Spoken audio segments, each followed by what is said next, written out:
ఈరోజు మార్నింగ్ లేవగానే ఒక గుడ్ న్యూస్ వచ్చింది. నాకు తెలిసి మీ అందరికీ కూడా తెలిసి ఉండొచ్చు. నాకు ఎంత హ్యాపీగా ఉందంటే అసలు అది మాటల్లో చెప్పలేను. అంత హ్యాపీగా ఉన్నా. నైట్ 1 వరకు మెలుకున్నా. అప్పుడే తెలిసింటే నిద్ర కూడా పట్టకపోయేది నాకు హ్యాపీనెస్తోని. మనం ఇండియన్స్ అని చెప్పుకోవడానికి ఇంత ప్రౌడ్గా ఫీల్ అవుతున్నామంటే దానికి మెయిన్ రీజన్ మన ప్రైమ్ మినిస్టర్ మోడీ గారు.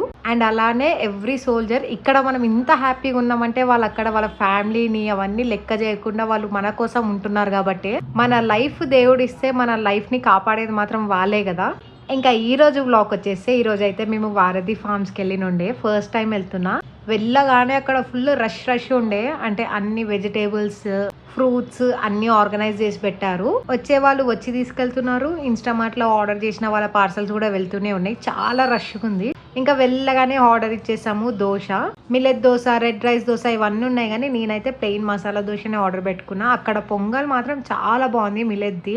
ఇక్కడ నాకు నచ్చింది ఏంటంటే దోశకి అసలు ఆయిలే లేదు. నార్మల్ గా బయట తినే దోశకి ఎంత ఆయిల్ ఉంటది కదా, అసలు దీనికి ఆయిల్ కూడా కనిపించలే నాకు. వైట్ చట్నీ సూపర్ ఉంది, కానీ రెడ్ చట్నీ అంతేం అనిపించలేదు. అండ్ సాంబార్ కూడా అంతేం అనిపించలేదు. ఇంకా మా రిషబ్ గానికి కూడా నచ్చింది ఫుల్ గా. నేత్ర గారు ఉంటారు అనుకున్నా, కానీ లేరు. మీరు ఎప్పుడైనా ట్రై చేస్తారా? ట్రై చేస్తే కమెంట్ సెక్షన్ లో కమెంట్ చేయండి. నేనైతే 9.5 రేటింగ్ ఇస్తా. ఇంకా టిఫిన్ తినేసినాక ఇంటికి వచ్చేసినాం. మరి ఇంకెందుకు లేదు, నా వీడియోస్ నచ్చితే వెంటనే లైక్ చేసి నా ఛానల్ ని సబ్స్క్రైబ్ చేయండి. మళ్ళీ కలుద్దాం. అంతవరకు చలో బాయ్.